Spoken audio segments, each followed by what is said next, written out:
बांका जमींदार, कृपा कर हमारे चैनल जंगल सफारी को सब्सक्राइब जरूर करें। धन्यवाद। ठाकुर प्रद्युम्न सिंह एक प्रतिष्ठित वकील थे और अपने हौसले और हिम्मत के लिए सारे शहर में मशहूर। उनके दोस्त अक्सर कहा करते कि अदालत की इजलास में उनके मर्दाना कमाल ज्यादा साफ तरीके पर जाहिर हुआ करते हैं। इसी की बरकत थी कि बावजूद इसके कि उन्हें शायद ही कभी किसी मामले में सुरखरुई हासिल होती थी, उनके मुवक्किलों की भक्ति भावना में जरा भर भी फर्क नहीं आता था।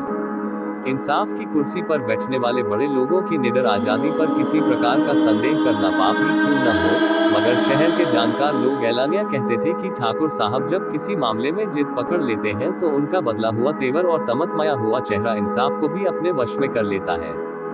एक से ज्यादा मौकों पर उनके जीवट और जिगर ने वे चमत्कार कर दिखाए थे, जहां की इंसाफ और कानून के जवाब दे दिया। इसके साथ ही ठाकुर साहब मर्दाना गुणों के सच्चे जौहरी थे। अगर मुवक्किल को कुश्ती में कुछ पैठ हो तो यह जरूरी नहीं था कि वह उनकी सेवाएं प्राप्त करने के लिए रुपया पैसा दे। इसीलिए उनके यहाँ शहर के पहलवानों और फैकेतों का हमेशा जमघट रहता था, और यही वह जबरदस्त, प्रभावशाली और व्यवहारिक कानूनी बारीकी थी जिसकी काट करने में इंसाफ को भी आगा पीछा सोचना पड़ता। वे गर्व और सच्चे गर्व की दिल से कदर करते थे। उनके बेतकल्लु घर की दुनिया बहुत ऊंची थी, वहां झुकने की जरूरत न थी। इंसान खूब सिर उठाकर जा सकता था। यह एक विश्वस्त कहानी है कि एक बार उन्होंने किसी मुकदमे को बावजूद बहुत विनती और आग्रह के हाथ में लेने से इनकार किया। मुवक्किल कोई अक्खड़ देहाती था। उसने जब आरजू मिन्नत से काम निकलते न देखा तो हिम्मत से काम लिया। वकील साहब कुर्सी से नीचे गिर पड़े और बिफरे हुए देहाती को सीने से लगा लिया। 2. धन और धरती के बीच आदिकाल से एक आकर्षण है। धरती में साधारण गुरुत्वाकर्षण के अलावा एक खास ताकत होती है जो हमेशा धन को अपनी तरफ खींचती है। सूद और तमस्सुक और व्यापार, ये दौलत की बीच की मंजिलें हैं, जमीन उसकी आखिरी मंजिल है। ठाकुर प्रद्युम्न सिंह की निगाहें बहुत अरसे से एक बहुत उपजाऊ मौज पर लगी हुई थी, लेकिन बैंक का अकाउंट कभी हौसले को कदम नहीं बढ़ाने देता था। यहाँ तक कि एक दफा उसी मौज का जमींदार एक कत्ल के मामले में पकड़ा गया।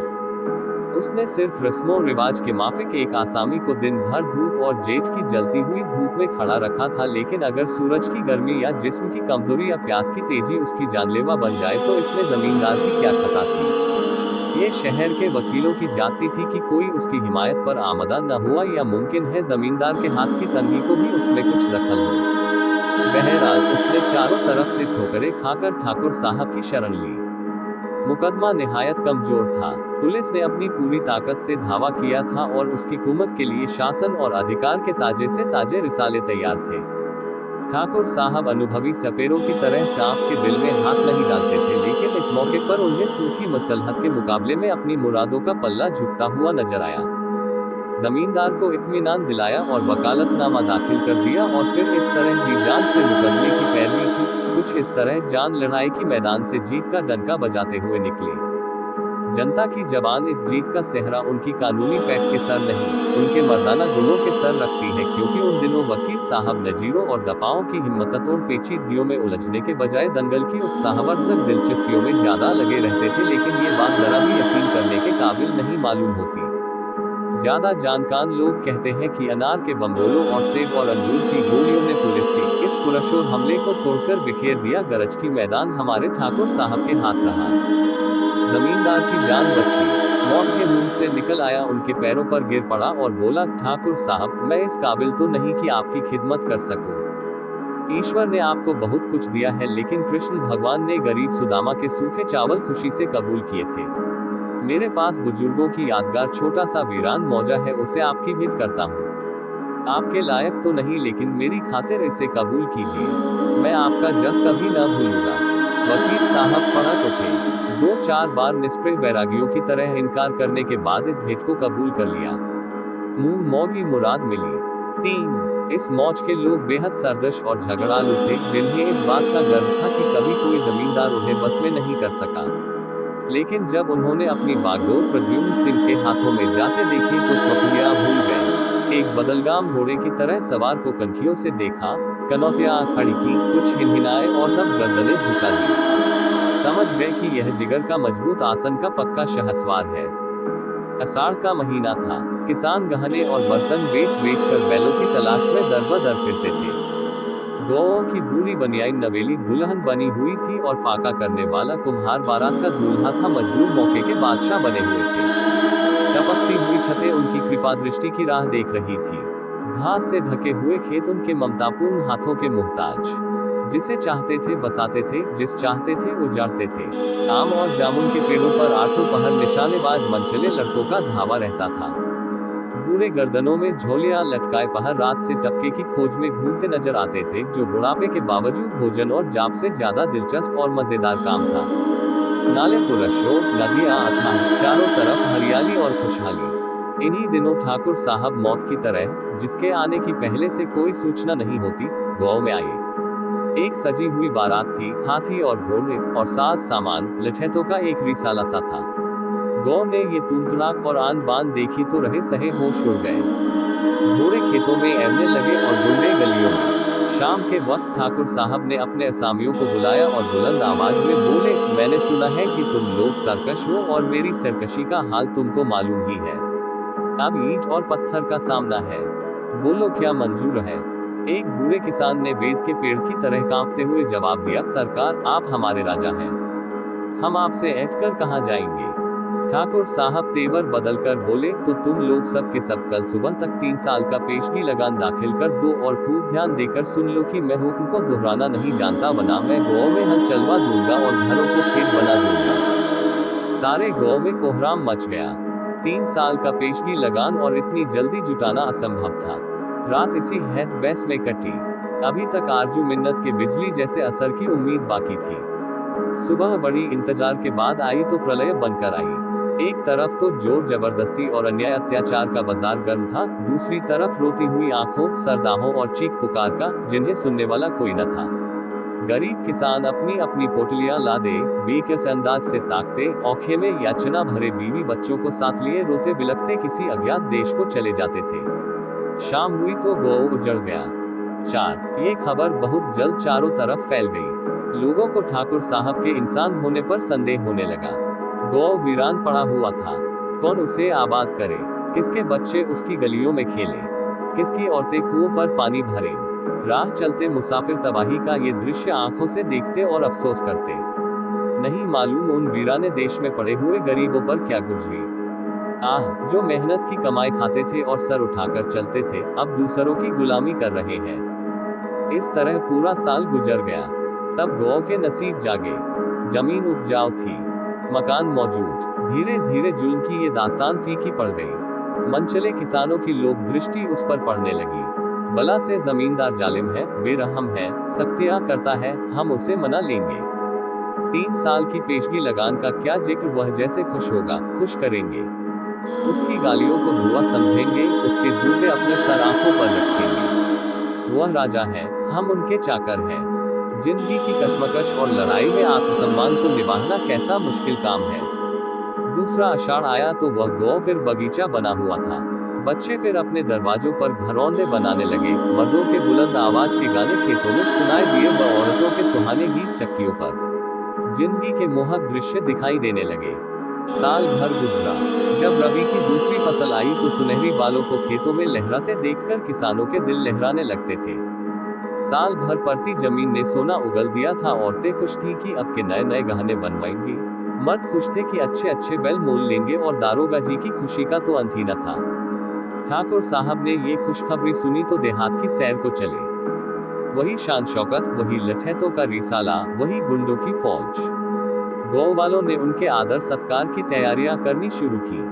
मोटे ताजे बकरों का एक पूरा गला चौपाल के दरवाज पर बांधा, लकड़ी के अंबार लगा दिए, दूध के हौज भर दिए। ठाकुर साहब गांव की मेड़ पर पहुंचे तो पूरे 100 आदमी उनकी अगवानी के लिए हाथ बौधे खड़े थे। लेकिन पहली चीज जिसकी फरमाइश हुई वह लेमनेम और बर्फ थी। असामियों के हाथों के तोते उड़ गए। यह पानी की बोतल इस वक्त वहां अमृत के दामों बिक सकती थी, मगर बेचारे देहाती अमीरों के चोचले क्या जाने। मुजरिमों की तरह सिर झुकाए भौचक खड़े थे।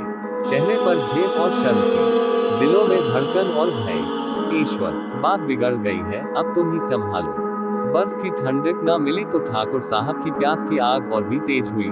गुस्सा भड़क उठा, कड़क कर बोले, मैं शैतान नहीं हूँ कि बकरों के खून से प्यास बुझाऊं। मुझे ठंडा बर्फ चाहिए और यह प्यास तुम्हारे और तुम्हारी औरतों के आंसुओं से ही बुझेगी। ऐसा न फरामोश, नीच, मैंने तुम्हें जमीन दी, मकान दिए और हैसियत दी और इसके बदले में तुम ये दे रहे हो कि मैं खड़ा पानी को तरसता हूँ। तुम इस काबिल नहीं हो कि तुम्हारे साथ कोई रियायत की जाए। कल शाम तक मैं तुम में से किसी आदमी की सूरत इस गांव में न देखूं वरना प्रलय हो जाएगा। तुम जानते हो कि मुझे अपना हुक्म दोहराने की आदत नहीं है। रात तुम्हारी है, जो कुछ ले जा सको ले जाओ, लेकिन शाम को मैं किसी की मनहूस सूरत न देखूं। ये रोना और चीखना फिजूल है। मेरा दिल पत्थर का है और कलेजा लोहे का, आंसुओं से नहीं पसीजता। और ऐसा ही हुआ। दूसरी रात को सारे गांव कोई दिया जलाने वाला तक न रहा। फूलता फलता गांव भूत का डेरा बन गया। 5 बहुत दिनों तक ये घटना आसपास के मनचले किस्सागोइयों के लिए दिलचस्पियों का खजाना बनी रही। एक साहब ने उस पर अपनी कलम भी चलाई। बेचारे ठाकुर साहब ऐसे बदनाम हुए कि घर से निकलना मुश्किल हो गया। बहुत कोशिश की गांव आबाद हो जाए, लेकिन किसकी जान भारी थी कि इस अंधेर नगरी में कदम रखता जहां मोटापे की सजा फांसी थी। कुछ मजदूर पेशा लोग किस्मत का जुआ खेलने आए, मगर कुछ महीनों से ज्यादा न जम सके। उजड़ा हुआ गांव खोया हुआ एतबार है जो बहुत मुश्किल से जमता है। आखिर जब कोई बस न चला तो ठाकुर साहब ने मजबूर होकर आराजी माफ करने का काम ऐलान कर दिया, लेकिन इस रियासत से रही सही साथ भी खो दी। इस तरह 3 साल गुजर जाने के बाद एक रोज वहां बंजारों का काफिला आया। शाम हो गई थी और पूरब तरफ से अंधेरे की लहर बढ़ती चली आती थी। बंजारों ने देखा तो सारा गांव वीरान पड़ा हुआ है, जहां आदमियों के घरों में गिद्ध और गीदड़ रहते थे। इस तिलिस्म का भेद समझ में न आया। मकान मौजूद है, जमीन उपजाऊ है, हरियाली से लहराते हुए खेत हैं और इंसान का नाम नहीं। कोई और गांव पास न था, वहीं पड़ाव डाल दिया। जब सुबह हुई, बैलों के गलों की घंटियों ने फिर अपना रजत संगीत अलापना शुरू किया और काफिला गांव से कुछ दूर निकल गया तो एक चरवाहे ने जोर जबरदस्ती की यह लंबी कहानी उन्हें सुनाई। दुनिया भर में घूमते फिरने ने उन्हें मुश्किलों का आदी बना दिया था। आपस में खुद मशवरा किया और फैसला हो गया। ठाकुर साहब की ड्योरी पर जा पहुंचे और नजराने दाखिल कर दिए। गांव फिर आबाद हुआ। ये बंजारे बला के चिमन, लोहे की सी हिम्मत और इरादे के लोग थे, जिनके आते ही गांव में लक्ष्मी का राज हो गया। फिर घरों में से धुएं के बादल उठे, कोल्हारों ने फिर धुएं और भाप की चादरें पहनी, तुलसी के चबूतरे पर फिर से चिराग जले। रात को रंगीन तबीयत नौजवानों की अलापें सुनाई देने लगी। चरागाहों में फिर मवेशियों के गल्ले दिखाई दिए और किसी पेड़ के नीचे बैठे हुए चरवाहे की बांसुरी की मध्यम और रसीली आवाज दर्द और असर में डूबी हुई इस प्राकृतिक दृश्य में जादू का आकर्षण पैदा करने लगी। भादों का महीना था। कपास के फूलों की सुर्ख और सफेद चिकनाई, तिल की ऊदी बहार और सन का शोक पीलापन अपने रूप का जलवा दिखाता था। किसानों की मड़ैया और छप्परों पर भी फल फूल की रंगीनी दिखाई देती थी। उस पर पानी की हल्की हल्की फुहारें प्रकृति के सौंदर्य के लिए श्रृंगार करने वाली का कमा दे रही थी। जिस तरह साधुओं के दिल सत्य की ज्योति से भरे होते हैं, उसी तरह सागर और तालाब साफ शफाफ पानी से भरे थे। शायद राजा इंद्र कैलाश की तरावट भरी ऊंचाइयों से उतरकर अब मैदानों में आने वाले थे। इसीलिए प्रकृति ने सौंदर्य और सिद्धियों और आशाओं के भी भंडार खोल दिए थे। वकील साहब को भी सैर की तमन्ना ने गुदगुदाया। हमेशा की तरह अपने रईसाना ठाट बाट के साथ गांव में आ पहुंचे। देखा तो संतोष और निश्चिंतता के वरदान चारों तरफ स्पष्ट थे। 6 गांव वालों ने उनके शुभागमन का समाचार सुना, सलाम को हाजिर हुए। वकील साहब ने उन्हें अच्छे अच्छे कपड़े पहने स्वाभिमान के साथ कदम मिलाते हुए देखा। उनसे बहुत मुस्कुराकर मिले, फसल का हाल चाल पूछा। बूढ़े हरदास ने एक ऐसे लहजे में जिससे पूरी जिम्मेदारी और चौधरापे की शान टपकती थी, जवाब दिया, हुजूर के कदमों की बरकत से सब चैन है। किसी तरह की तकलीफ नहीं, आपकी दी हुई नेमत खाते हैं और आपका जस गाते हैं। हमारे राजा और सरकार जो कुछ है, आप हैं और आपके लिए जान तक हाजिर है। ठाकुर साहब ने तेवर बदल कर कहा, मैं अपनी खुशामद सुनने का आदी नहीं हूँ। बूढ़े हरदास के माथे पर बल पड़े, अभिमान को चोट लगी। बोला, मुझे भी खुशामद करने की आदत नहीं है। ठाकुर साहब ने ऐंठकर जवाब दिया, तुम्हें रईसों से बात करने की तमीज नहीं। ताकत की तरह तुम्हारी अक्ल भी बुढ़ापे की भेंट चढ़ गई। हरदास ने अपने साथियों की तरफ देखा। गुस्से की गर्मी से सबकी आंख फैली हुई और धीरज की सर्दी से माथे सिकुड़े हुए थे। बोला, हम आपकी रैयत हैं, लेकिन हमको अपनी आबरू प्यारी है और चाहे आप जमींदार को अपना सिर दे दें, आबरू नहीं दे सकते। हरदास के कई मनचले साथियों ने बुलंद आवाज में तायद की, आबरू जान के पीछे है। ठाकुर साहब के गुस्से की आग भड़क उठी और चेहरा लाल हो गया और जोर से बोले, तुम लोग जबान संभाल कर बातें करो, वरना जिस तरह गले में झोलियां लटकाए आए थे उसी तरह निकाल दिए जाओगे। मैं प्रद्युम्न सिंह हूँ, जिसने तुम जैसे कितने ही हिकड़ों को इसी जगह कुचलवा डाला है। ये कहकर उन्होंने अपने रिसाले के सरदार अर्जुन सिंह को बुलाकर कहा, ठाकुर, अब इन चींटियों के पर निकल आए हैं, कल शाम तक इन लोगों से मेरा गौ साफ हो जाए। हरदास खड़ा हो गया, गुस्सा अब चिनगारी बनकर आंखों से निकल रहा था। बोला, हमने इस गौ को छोड़ने के लिए नहीं बसाया है। जब तक जिएंगे इसी गौ में रहेंगे, यहीं पैदा होंगे और यहीं मरेंगे। आप बड़े आदमी हैं और बड़ों की समझ भी बड़ी होती है। हम लोग अक्खड़ गंवार हैं। नाहक गरीबों की जान के पीछ मत पड़िए, खून खराबा हो जाएगा। लेकिन आपको यही मंजूर है तो हमारी तरफ से आपके सिपाहियों को चुनौती है, जब चाहे दिल के अरमान निकाल लें। इतना कहकर ठाकुर साहब को सलाम किया और चल दिया। उसके साथी गर्व के साथ अकड़ते हुए चले। अर्जुन सिंह ने उनके तेवर देखे, समझ गया कि यह लोहे के चने हैं, लेकिन शोहदों का सरदार था, कुछ अपने नाम की लाज थी। दूसरे दिन शाम के वक्त जब रात और दिन में मुठभेड़ हो रही थी, इन दोनों जमातों का सामना हुआ। फिर वह धौल धप्पा हुआ कि जमीन थर्रा गई। जवानों ने मुंह के अंदर वह माके दिखाए कि सूरज डर के मारे पश्चिम में जा छिपा। तब लाठियों ने सिर उठाया, लेकिन इससे पहले कि वह डॉक्टर साहब की दुआ और शुक्रिया की मुस्तहक हो, अर्जुन सिंह ने समझदारी से काम लिया। ताहम उनके चंद आदमियों के लिए गुड़ और हल्दी पीने का सामान हो चुका था। वकील साहब ने अपनी फौज की यह बुरी हालतें देखी, किसी के कपड़े फटे हुए, किसी के जिस्म पर गर्द जमी हुई, कोई हांफते हांफते बेदम खून बहुत कम नजर आया, क्योंकि यह एक अनमोल चीज है और इसे दंडों की मार से बचा लिया गया। तो उन्होंने अर्जुन सिंह की पीठ ठोकी और उसकी बहादुरी और जौबाजी की खूब तारीफ की। रात को उनके सामने लड्डू और इमरतियों की ऐसी वर्षा हुई कि यह सब गर्द गुबार धुल गया। सुबह को इस रिसाले ने ठंडे ठंडे घर की राह ली और कसम खा गए कि अब भूलकर भी इस गौ का रूप न करेंगे। तब ठाकुर साहब ने गौ के आदमियों को चौपाल में तलब किया। उनके इशारे की देर थी, सब लोग इकट्ठे हो गए। अख्तियार और हुकूमत अगर घमंड की मसनत से उतर आए तो दुश्मनों को भी दोस्त बना सकती है। जब सब आदमी आ गए तो ठाकुर साहब एक एक करके उनसे बगलगीर हुए और बोले, मैं ईश्वर का बहुऋणी हूँ कि मुझे गौ के लिए जिन आदमियों की तलाश थी वह लोग मिल गए। आपको मालूम है कि यह गौ कई बार उजड़ा और कई बार बसा। उसका कारण यही था कि वे लोग मेरी कसौटी पर पूरे न उतरते थे। मैं उनका दुश्मन नहीं था, लेकिन मेरी दिली आरजू ये थी कि इस गौ में वे लोग आबाद हो जो जुल्म का मर्दों की तरह सामना करें, जो अपने अधिकारों और रियातों की मर्दों की तरह हिफाजत करें, जो हुकूमत के गुलाम न हो, जो रोब और अख्तियार की तेज निगाह देखकर बच्चों की तरह डर से सहम न जाए।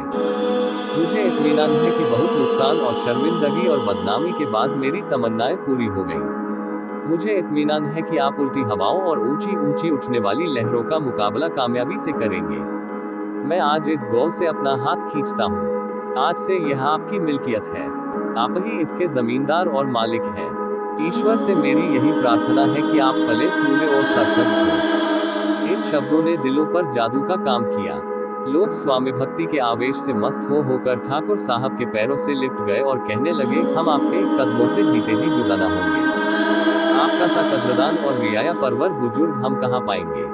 वीरों की भक्ति और सहानुभूति, वफादारी और एहसान का एक बड़ा दर्दनाक और असर पैदा करने वाला दृश्य आंखों के सामने पेश हो गया। लेकिन ठाकुर साहब अपने उदार निश्चय पर दृढ़ रहे और 50 साल से ज्यादा गुजर गए हैं। लेकिन उन्हीं बंजारों के वारिस अभी तक मौजा साहिगंज के माफीदार हैं। औरतें अभी तक ठाकुर प्रद्युम्न सिंह की पूजा और मन्नतें करती हैं और गो अब इस मौज के कई नौजवान दौलत और हुकूमत की बुलंदी पर पहुंच गए हैं, लेकिन बूढ़े और अक्खड़ हरदास के नाम पर अब भी गर्व करते हैं। और भादो सुदी एकादशी के दिन अभी उसी मुबारक फतेह की यादगार में जश्न मनाए जाते हैं।